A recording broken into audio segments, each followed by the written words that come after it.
तस्मै श्री गुरवे नमः।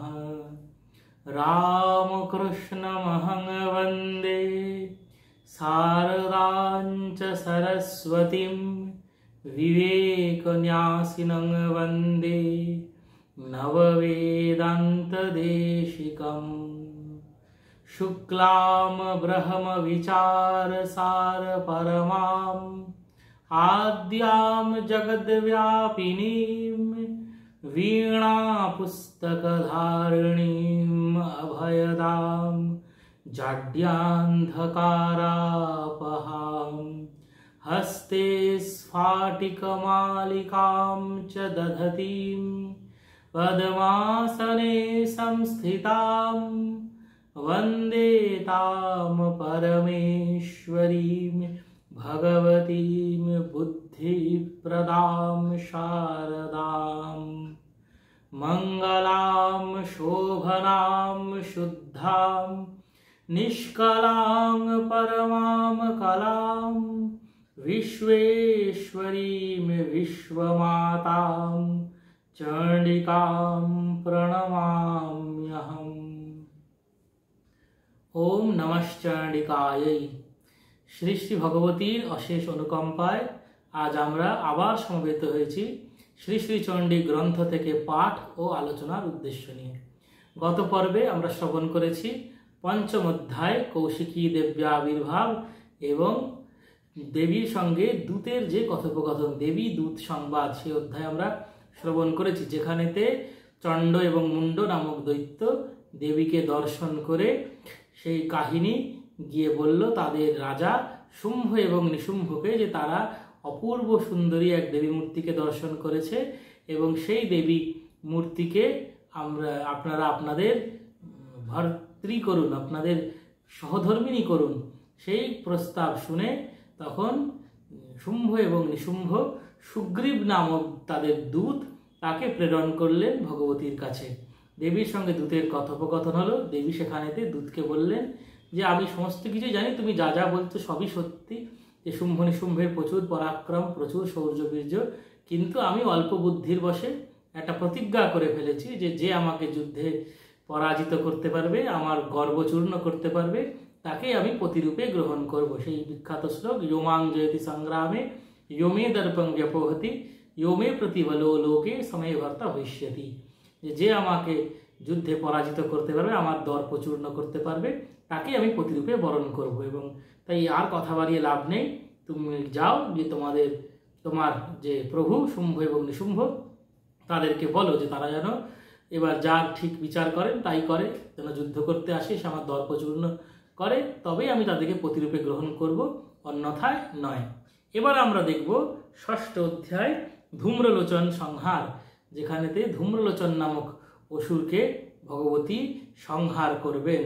সেই ধূম্রলোচন হচ্ছে শুম্ভ এবং নিশুম্ভের সেনাপতি। সেই সেনাপতি ধূম্রলোচনকে এবার শুম্ভ নিশুম্ভ প্রেরণ করছে। ষষ্ঠ অধ্যায় প্রথম শ্লোক। ঋষিরুবাচ ইতিয়াকর্ণবচো দেব্যাঃ সদূতমর্ষপূরিতঃ সমাচষ্ট সমাগম্য দৈত্যরাজায় বিস্তরাৎ।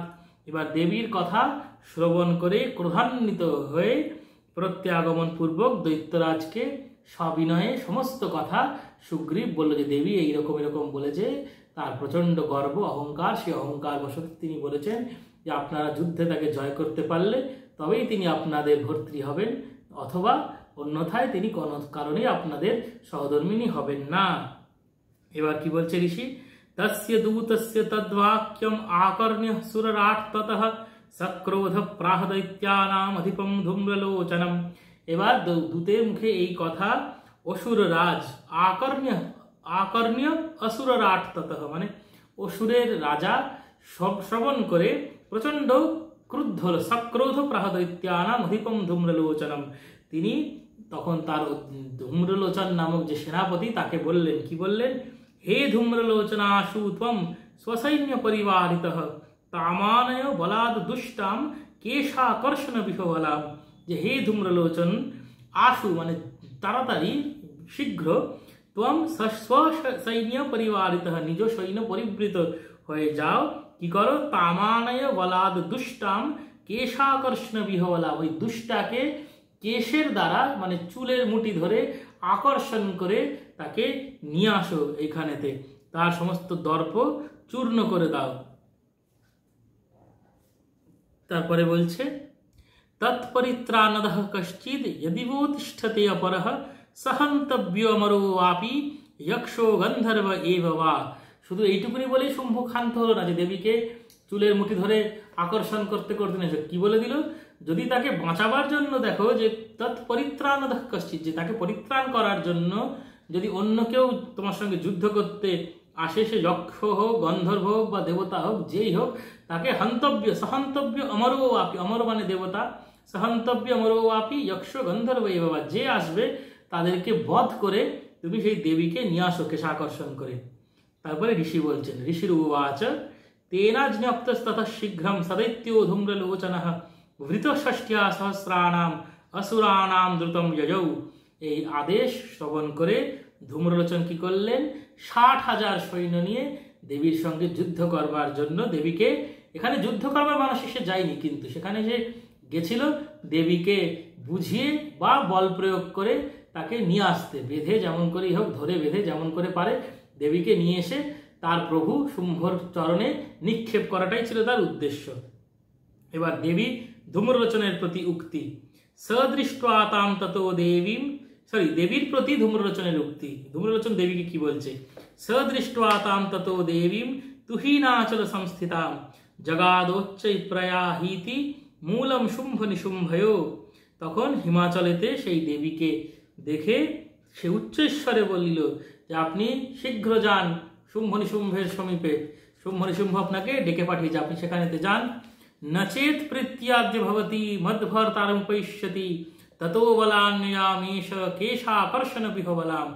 যদি তুমি প্রীতিপূর্বক মানে স্বেচ্ছায় আনন্দের সহিত না যাও আমার প্রভুর কাছে, মদ্ভর্তারমুপৈষ্যতি মানে আমার প্রভু, ভর্তা অর্থে প্রভু বোঝায় এখানে, যে আমার ভর্তার কাছে, আমার প্রভুর কাছে তুমি যদি প্রীতিপূর্বক, না চেত প্রীতি আদ্য ভবতি, যে তুমি যদি প্রীতিপূর্বক না যাও তাহলে কি করব, তত বলান্যামেষ কেশাকর্ষণ বিহবলাম, আমি তখন বল প্রয়োগ করতে বাধ্য হব এবং তোমাকে কেশাকর্ষণ করে বিহবল করে তোমাকে আমি নিয়ে যাব।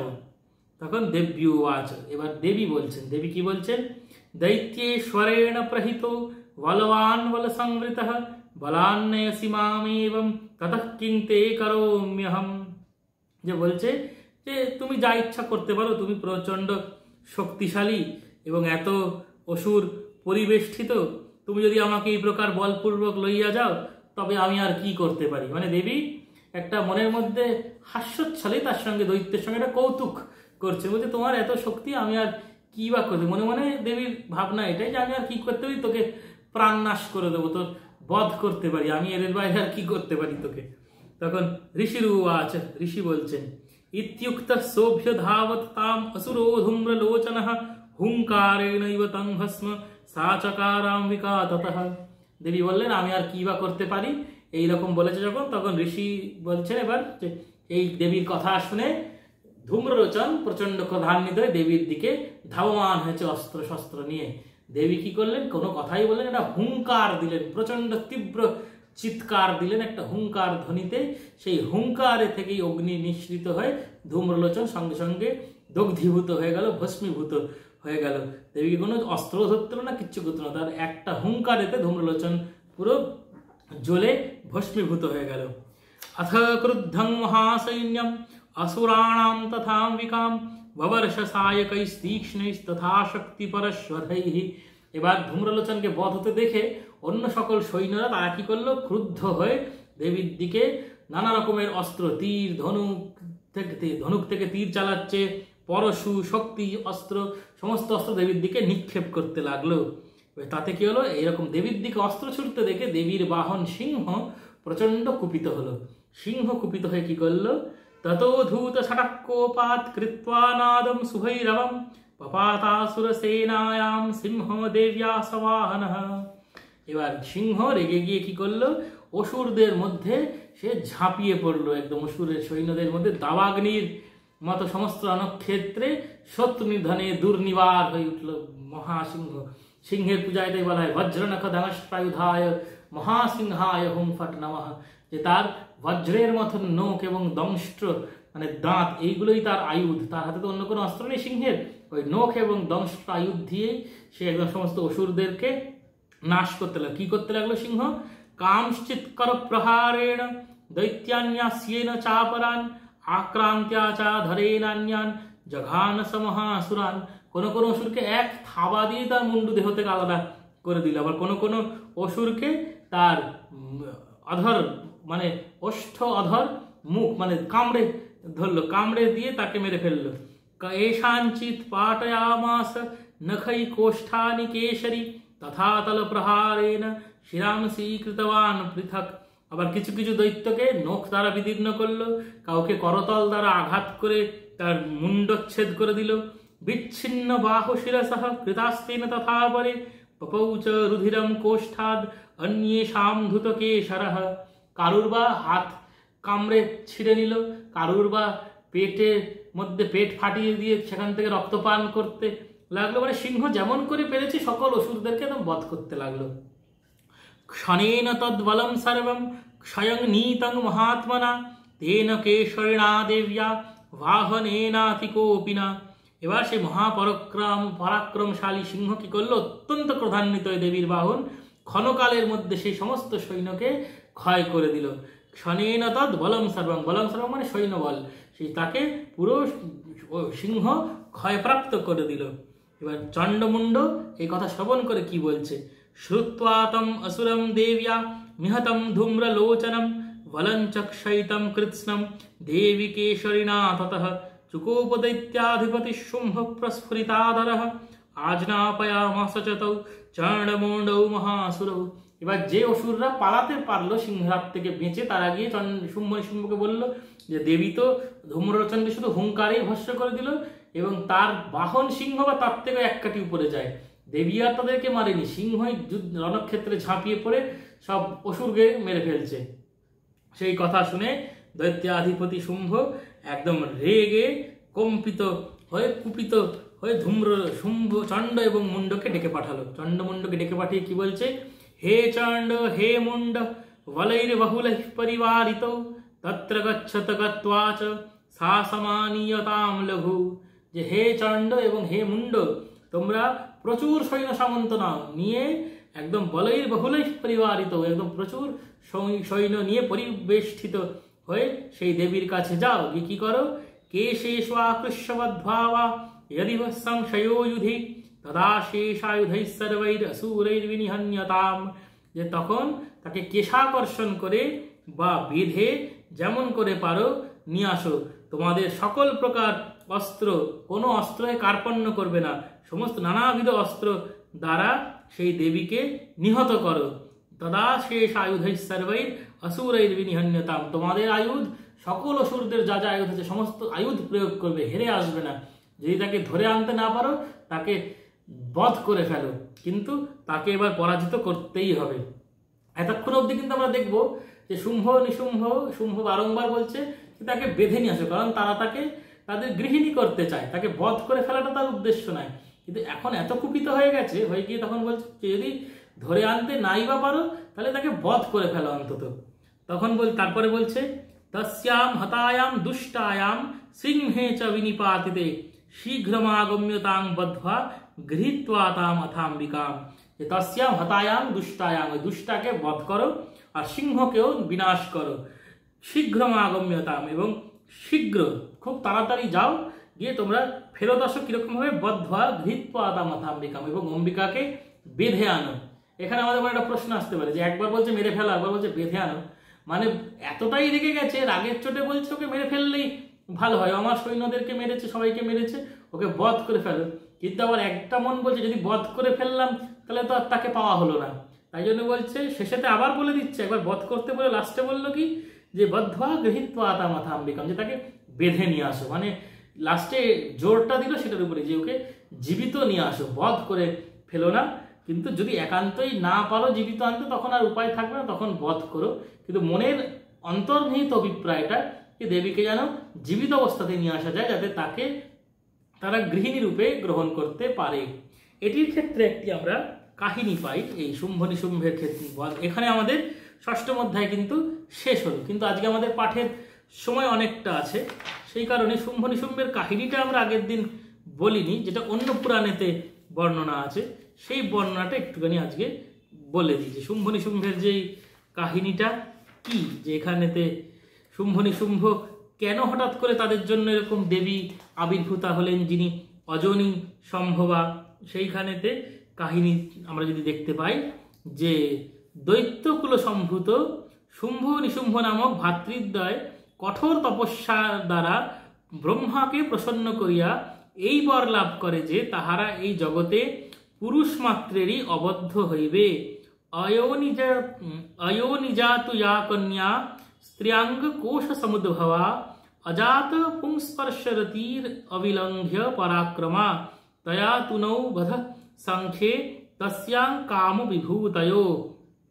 যে তারা কি প্রার্থনা করলেন, যে কোনো পুরুষের স্পর্শবর্জিতা যে নারী, যার জন্ম হয়নি কোনো পুরুষের স্পর্শের দ্বারা, এবং যে নারীকে কোনো পুরুষ কোনোদিন স্পর্শ করেনি, এবং তিনি অয়োনি সম্ভবা, এইরকম যদি কোনো নারী হয় এবং তার প্রতি যদি আমরা কামাবেশে আকৃষ্ট হই, তবেই আমাদের বধ হবে। আর দৈব নির্বন্ধ আমরা জানি, হিরণ্যকশিপুর এরকম নানা রকম চালাকি করে বলেছিল যে ঘরে মরবো না, ঘরের বাইরে মরবো না, দিনে মরবো না, রাত্রিরে মরবো না, অস্ত্রের দ্বারা মরবো না, শস্ত্রের দ্বারা মরবো না, দেবতার দ্বারা মরবো না, মানুষের দ্বারা মরবো না, পশুর দ্বারা মরবো না, জলে মরবো না, স্থলে মরবো না, নানা রকম বলেছিল। এবং ভগবান নৃসিংহদেব কি করেছিলেন, সমস্ত রকম কথাগুলোকে রক্ষা করে ওকে বধ করেছিল। এরাও তেমন চালাকি করলো কি, কারণ ওরা জানে যে অজনী সম্ভবা থেকে হতে পারে না, সবাইকে জন্ম নিতে গেলে জন্মের পথ মাতৃয়োনির মাধ্যমেই তাদেরকে জন্মগ্রহণ করতে হয়, এবং মাতৃ জঠরে থেকেও পুরুষ স্পর্শ ব্যতি রেখে, পুরুষের অংশ ব্যতি রেখে কারুর সৃষ্টি হতে পারে না। তা সেই কারণে তারা বলেছে এরকম একটা বর যে এমন মেয়ে যার মধ্যে কোনো পুরুষের কোনো অংশ থাকবে না এবং তিনি অজনী সম্ভবা হবে, তেমন মেয়ে হবেই না। কিন্তু দৈবলীলা পার্বতী দেবীর দেহ থেকে আমরা দেখেছি যে দেহের কোষ থেকে কৌশিকী উৎপন্ন হয়েছে, সেখানে কোনো পুরুষ স্পর্শ নেই এবং তিনি অজনী সম্ভূতা, এবং তার প্রতি এরা কামাবেশে আকৃষ্ট হয়েছে। এটাই তাদের বধের রাস্তা প্রশস্ত হয়ে গেল। তৎপর শুম্ভ নিশুম্ভ কর্তৃক উপদ্রত হইতে থাকিলে ব্রহ্মা মহাদেবের নিকট উপস্থিত হইয়া অসুরদ্বয়কে বধার্থ জগদম্বার দেহ হইতে পূর্বোক্ত লক্ষণ বিশিষ্টা কন্যা সৃষ্টির উপায় করিতে প্রার্থনা জানাইলেন।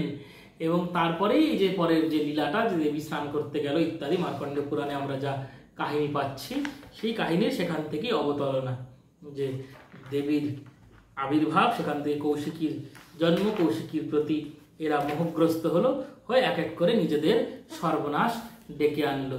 আমরা দেখতে পেলাম তাহলে প্রথমে দূতের সঙ্গে কথা হলো, এবার তার সৈন্যদের যে অধিপতি সেনাপতি ধূম্রলোচন, সে সংহার হলো।